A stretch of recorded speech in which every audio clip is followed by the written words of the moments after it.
नमस्कार, मैं राजेंद्र कानूनगो state update के खास कार्यक्रम अपनी बात में आपका स्वागत करता हूं। साथियों, एक अनुरोध है, कृपया चैनल को सब्सक्राइब करें, वीडियो को लाइक करें, शेयर करें। अपनी बात हम शुरू करते हैं।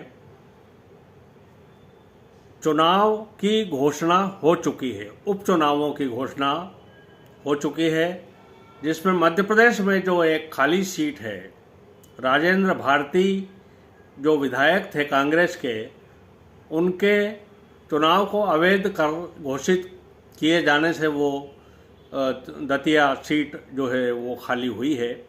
अब उस खाली सीट के लिए चुनाव आयोग ने अपने तिथियां घोषित कर दी है।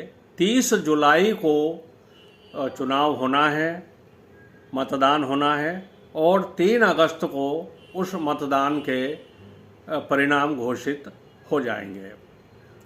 साथियों, नरोत्तम मिश्रा जो पूर्व मंत्री थे और वर्षों से मंत्री रहे हैं, उनका कद पार्टी में काफ़ी बड़ा था। वो राजेंद्र भारती से चुनाव हार गए थे। उसमें एक याचिका लगी थी। उस याचिका के आधार पर ये तय हुआ है कि उनका चुनाव अवैध घोषित हो गया। बीच में चुनाव आयोग ने अपनी प्रक्रिया शुरू की और चुनाव घोषित कर दिए गए। 30 जुलाई को चुनाव में मतदान होना है। अब कयास ये लगाए जा रहे हैं कि पार्टी नरोत्तम मिश्रा के ऊपर अपना दाव लगा सकती है, भारतीय जनता पार्टी, और कांग्रेस से ऐसा माना जा रहा है कि राजेंद्र भारती के पुत्र अनुज भारती चुनाव लड़ सकते हैं।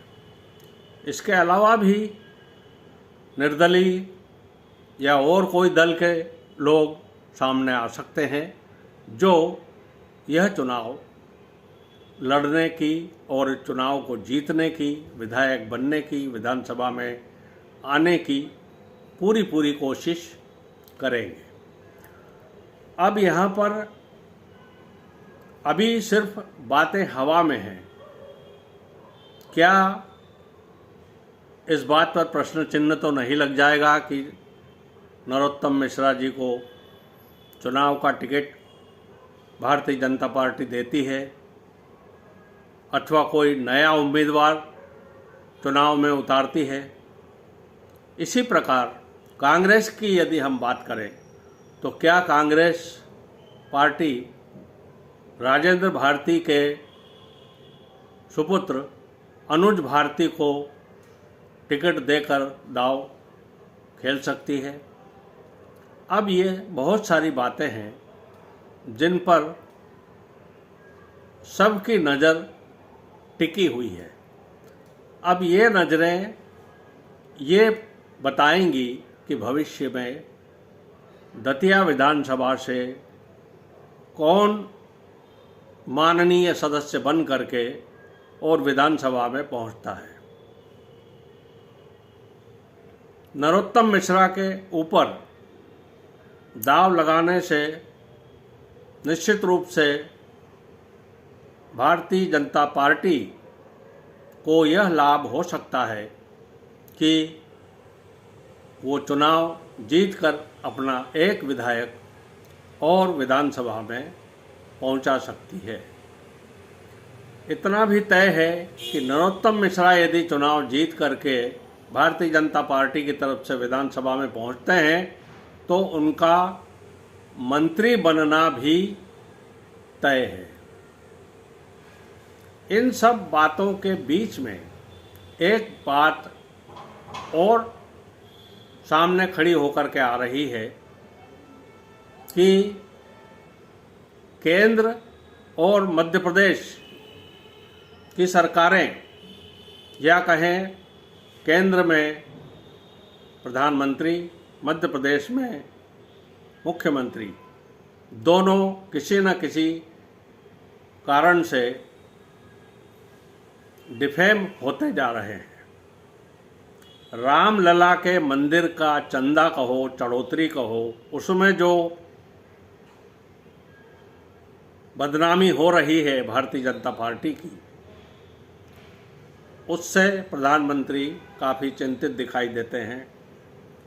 इसी प्रकार जमीन घोटाला जो हुआ है मध्य प्रदेश में, उससे मुख्यमंत्री मोहन यादव की छवि भी निश्चित रूप से प्रभावित हुई है।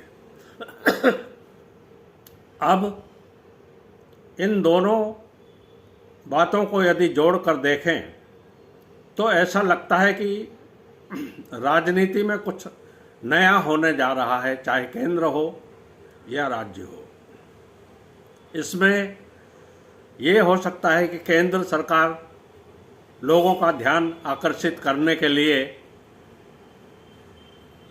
कैबिनेट में रिशफल करे, केंद्र के कुछ मंत्रियों को बाहर का रास्ता दिखाएं और कुछ नए चेहरे केंद्र में सामने लेकर के आएं, ताकि ये चर्चा का एक सबब बने और रामलला वाली बात को लोग धीरे धीरे भूलते जाएं।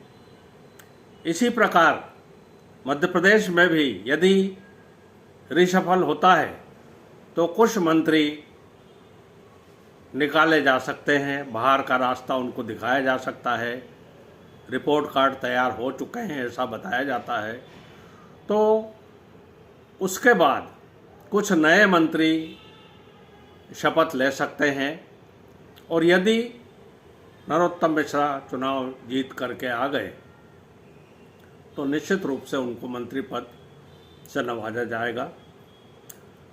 इसमें एक बात यह भी हो सकती है कि वर्तमान में जो मुख्यमंत्री जी हैं उनके पास अनेक विभाग हैं, वो अपने विभाग कम भी कर सकते हैं और मंत्रियों को वो विभाग दिए जा सकते हैं। तो मित्रों, आने वाला समय इन सारे प्रश्नों का जवाब देगा और बताएगा कि क्या होने वाला है। मित्रों, ये वीडियो यदि आपको पसंद आया हो तो इसे कृपया लाइक करें, शेयर करें, सब्सक्राइब करें, अपने कमेंट इस पर ज़रूर लिखें और मुझे दें अनुमति। नमस्कार।